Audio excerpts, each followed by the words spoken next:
ये बेटियों की इज्जत लूट ली, ये दिखाई नहीं दे रहे। एक क्रिकेटर का अंगूठे में चोट लग गई तो हमारे आदरणीय प्रधानमंत्री नरेंद्र मोदी जी लिख रहे थे उनके अंगूठे में चोट लगी। तो बेटियों की इज्जत लूटी जा रही है।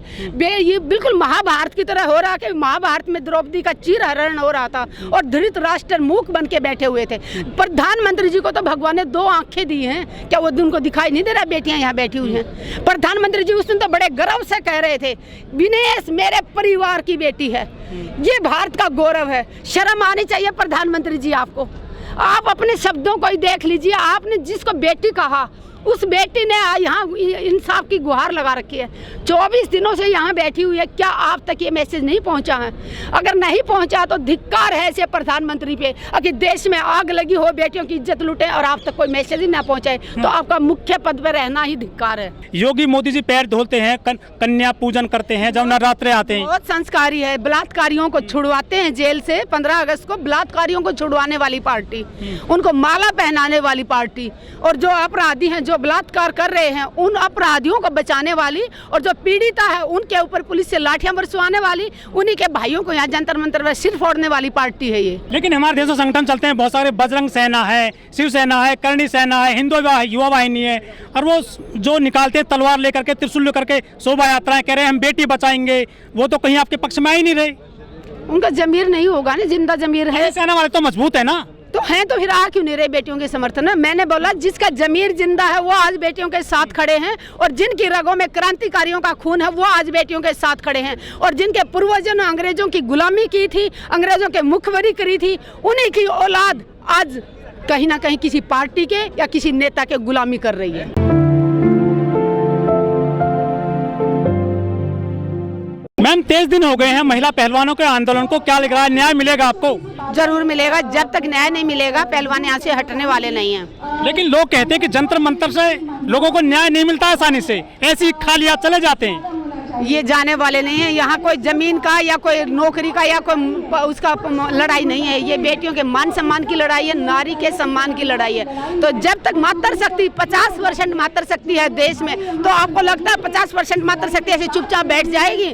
आज सड़कों में आप देख रहे होंगे, आज 24वां दिन हो गया, लगातार देश के कोने कोने से मातृशक्ति यहाँ पे पहुँच रही है। जब तक आरोपी को सजा नहीं होगी आंदोलन खिलाड़ियों का जारी रहेगा, और जब तक खिलाड़ियों का आंदोलन जारी है पूरा देश, पूरा हिंदुस्तान इनके साथ खड़ा है। कितना सब्र करें? 3 महीने पहले खिलाड़ी यहाँ पे आए थे, उस टाइम सरकार ने कहा कि कमेटी बनाई जाएगी। 3 महीने तक इनको न्याय नहीं मिला तो मजबूरी में होकर दोबारा इनको आंदोलन करना पड़ा। मुकदमा दर्ज नहीं कर रही है पुलिस। कौन से न्याय की बात कर रहे हैं आप? सुप्रीम कोर्ट का सहारा लेना पड़ा है अपने रिपोर्ट दर्ज कराने के लिए, और सुप्रीम कोर्ट ने जो ऑर्डर दिया था कि पोक्सो के तहत मुकदमा दर्ज हुआ, 24 घंटे के अंदर गिरफ्तारी होनी थी। आज तक दिल्ली के पुलिस कमिश्नर से पूछना चाहते हूँ, आज तक गिरफ्तारी क्यों नहीं की उन्होंने? क्या आपको पुलिस पे विश्वास नहीं है, कोर्ट पे विश्वास नहीं है? कोर्ट पे पूरा विश्वास है लेकिन पुलिस पे विश्वास नहीं है, क्योंकि पुलिस जब मुकदमा दर्ज ही नहीं कर रही है तो और क्या विश्वास करे उस पे? उनकी ड्यूटी बनती है। उनका किस लिए थाने में बैठे हुए हैं? जनता के लिए बैठे हुए हैं ना, जनता के नौकर है ना पुलिस। तो जनता जब जाती है अपनी शिकायत दर्ज कराने तो क्यों उनकी ड्यूटी बनती थी, क्यों नहीं शिकायत दर्ज की? क्यों सुप्रीम कोर्ट में जाना पड़ा? क्या हर आदमी को अभी अपनी शिकायत दर्ज कराने के लिए सुप्रीम कोर्ट जाना पड़ेगा? गरीब आदमी सुप्रीम कोर्ट के वकीलों की फीस दे पाएगा क्या? क्या हर बार जो भी शिकायत करता होगा वो पहले सुप्रीम कोर्ट जाओ, सुप्रीम कोर्ट कहेगा ही तो शिकायत दर्ज होगी? ये कौन सा कानून है? ये हमारे संविधान का उल्लंघन हो रहा है, तो इसका पालन पुलिस कर्मियों को करना पड़ेगा। लेकिन मोदी सरकार नारा देती है बेटी बचाओ, बेटी पढ़ाओ, बेटियों को आगे बढ़ाओ। वो ढोंग करती है। वो ना तो बेटियों को बचाने में है और ना ही मैं कहती हूँ कि बेटियों को जो बलात्कारी हैं उनको बचाने की कोशिश में है सरकार। बलात्कारियों को बचा रही है। उन्होंने जो नारा दिया था बेटी बचाओ, वो नारा उनका उल्टा हो गया है। आजकल अपराधियों को बचाने में लगी हुई है सरकार। लेकिन मोदी जी ने कहा था लाडले की दीवार से कि हम देश में महिलाओं को मजबूत कर रहे हैं। महिला होंगी मजबूत, खुद हो रही है मजबूत। आप देखिए ना कि उनका बलात्कार हो रहा था, आज बेटियां मजबूत है तभी तो आज आके आवाज उठा रही हैं। इतना बाहुबली के साथ, बाहुबली इतना तानाशाही है वो, जो अपने आप को बहुत बड़ा माफिया मानता, डॉन मानता, उसके खिलाफ अगर बेटियों ने आवाज उठाई है तो ये बड़ी हिम्मत की बात है। मैं सैल्यूट करती हूँ उन बेटियों को, इन्होंने पूरे देश के सामने उस गुनहगार का गुनाह सारे देश के सामने रखा। शर्म आनी चाहिए उनको। अगर मैं पूछना चाहती हूँ, जब देश कितने दिन गुलाम रहा था हमारा, तो आप भगत सिंह को भी कह सकते हो कि पहले क्यों आज़ादी की लड़ाई क्यों नहीं लड़ी गई? सोचोगे ना कि सन 1947 में ही क्यों लड़ रहे थे, पहले क्यों नहीं? 1857 में भी शुरू हुआ था ना, तो लड़ाई फिर दब गई थी। तो लड़ाई तो कभी ना कभी तो कोई तो सामने आएगा ही।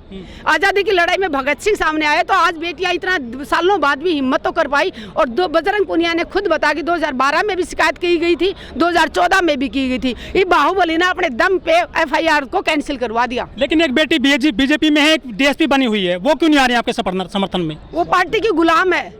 जो बेटी नहीं आ रही है वो पार्टी की गुलाम है। यहाँ पे वही लोग आ रहे हैं जिनके रगों में क्रांतिकारियों का खून है। सबसे ज्यादा विधायक महिला हैं, सांसद और महिला बीजेपी के, एक ने भी आवाज नहीं खोली है बेटियों के पक्ष में। जमीर मर चुका है उनका, वो महिला कहने के लायक ही नहीं है। मैं कहूँगी कि जो सरकार में बैठी महिलाएं, उनको शर्म आनी चाहिए। उनको ये सोचना चाहिए कि वो खुद एक महिला हैं, उनके घरों में भी बेटियां होंगी, उनके भी बहन होंगी। आज इन बेटियों के ऊपर अन्याय हो रहा है, कल उनकी बेटियों का भी नंबर आएगा। वो सदा सत्ता में नहीं रहने वाली, कभी ना कभी तो वो उनकी बेटियां भी तो आम रोडों पे जाएंगी, तब उनकी बेटियों को कोई घसीट के ले जाएगा, बलात्कार करेगा, क्या तब भी ये मुंह बंद रखेंगी? तब भी मुंह में दही जमा के बैठेंगी? कोई हथनी मर जाती है देश में तो लोग ट्विटर पर पूरा एकदम अभियान चला देते हैं। इन बेटियों के लिए जो है लोग खुल करके नहीं बोल रहे हैं अभी तक भी, क्योंकि जो आरोपी है वो इनकी पार्टी से जुड़ा हुआ है, उसको कहीं ना कहीं बचाने की पूरी साजिश कर रहे हैं। उस आरोपी ने खुद कहा है कि अगर प्रधानमंत्री जी और गृह मंत्री जी कहेंगे तो मैं इस्तीफा दूंगा। कुछ दिन पहले उसने ये कहा था। तो साफ साफ दिख रहा है कि उनको बचाने के लिए कौन जिम्मेवार है, इसको कौन बचा रहा है? प्रधानमंत्री जी बचा। देखिए उनको दिक्कत होगी, आज नहीं तो कल होगी, जब देश पूरा एक साथ आके सड़कों पे आएगा। जनता ने उनको कुर्सी पे बिठाया, जनता की ताकत वो समझ नहीं सकते।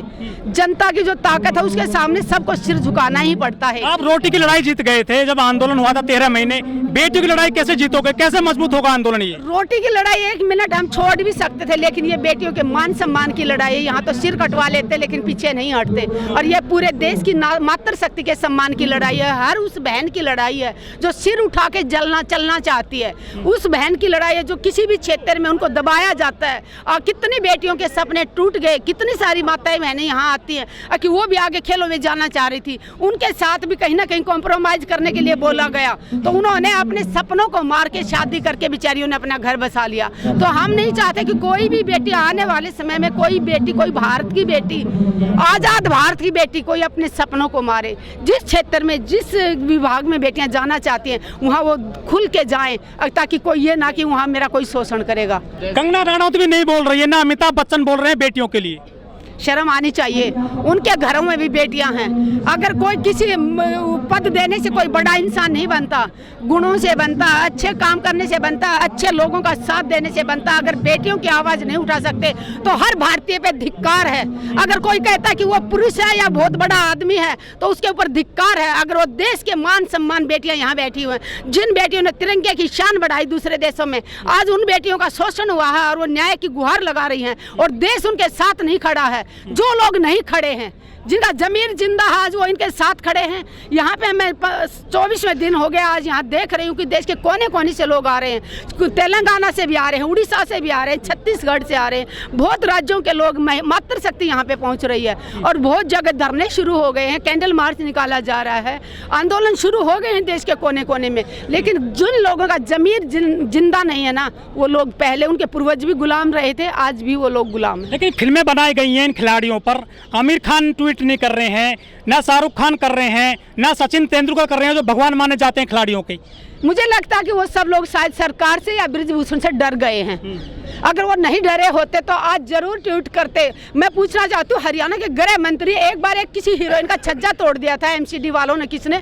हरियाणा के गृह मंत्री लिख रहे हैं कि हीरोइन का छज्जा तोड़ दिया। पार्टी से ऊंचा उठ के एक महिला होने के नाते, पार्टी की गुलामी छोड़ के और महिला होने के नाते, एक माँ होने के नाते इन बेटियों के समर्थन में आए। कम से कम ट्विटर पे एक लाइन लिखे कि इन बेटियों ने जो आरोप लगाया है उसकी हम निष्पक्ष जांच कराएंगे और आरोप सिद्ध होते तो बृजभूषण को जेल। हिंदू राष्ट्र चल रहा है, हिंदू राष्ट्र अमृतकाल चल रहा है मैम। ये देखिए, मैं है ना किसी जाति या धर्म में नहीं मानती, मैं सिर्फ भारतीय हूँ और जितने भी यहाँ भाई बहन खड़े हैं सबको एक ही नज़र से देखती हूँ। अगर पुरुष है तो पुरुष और महिला है तो महिला, दो जाति है पुरुष और महिला जो भगवान ने बनाई है। तीसरा है इंसानियत, तो जिसके अंदर इंसानियत है वो कभी जाति धर्म में नहीं बढ़ता। अमृतकाल है ये बीजेपी के लिए या आपके लिए? कौन सा अमृतकाल है? बेटियां सड़कों पे रो रही हैं, बेटियां यहाँ न्याय की गुहार लगा रही। कौन सा अमृतकाल है? ये अमृतकाल है। जिनकी बेटियों की इज्जत लूटी जा रही है वो अमृतकाल है। किसके लिए अमृतकाल है? बेटियां रो रही हैं, माँ बाप साथ में रो रहे हैं, टीवी पर देखने वाले रो रहे हैं। मीडिया कैसे काम कर रही है, जो मेन स्ट्रीम मीडिया है आपके यहाँ पे? देखिए, जो यूट्यूब वाले हैं उनका मैं धन्यवाद करती हूँ कि इन बेटियों की आवाज़ जन जन तक पहुँचा रहे हैं। अगर आज यूट्यूब वाले नहीं होते तो शायद कब का इस आंदोलन को कुचल के डाल दिया होता, क्योंकि वो तो लोग सिर्फ बदनाम करने की। किसी नेशनल चैनल ने इन बेटियों को न्याय दिलाने के लिए एक डिबेट किया? वो सिर्फ ये साबित करने में लगे हैं कि ये आंदोलन गलत है, ये खिलाड़ी गलत बैठे हैं, या खिलाड़ियों का न्यूज़ 24 के या खिलाड़ियों का साथ देने वाले गलत हैं। अरे खिलाड़ियों का साथ जो दे रहे हैं उनका जमीर जिंदा है, इसलिए यहाँ खड़े हैं। उनकी गलतियां ढूंढने के लिए वो किस धर्म से आए, किस जाति से आए, या उन्होंने पहले किस किस आंदोलन में काम किया, वो चीजें दिखाने का टाइम है। लेकिन ये दिखाना नहीं चाहते कि आज पोक्सो के तहत FIR दर्ज हुई है तो 24 घंटे में गिरफ्तारी होनी चाहिए थी। दिल्ली पुलिस कमिश्नर से क्यों नहीं पूछ रहे चैनल वाले कि आप उनको गिरफ्तार क्यों नहीं कर रहे हैं? इसके बाद में क्या एक्शन लेंगे आप? हमारी का पंचायतों का जो फैसला 21 तारीख को आना है, उसके बाद जो होगा उसकी जिम्मेवार सरकार होगी।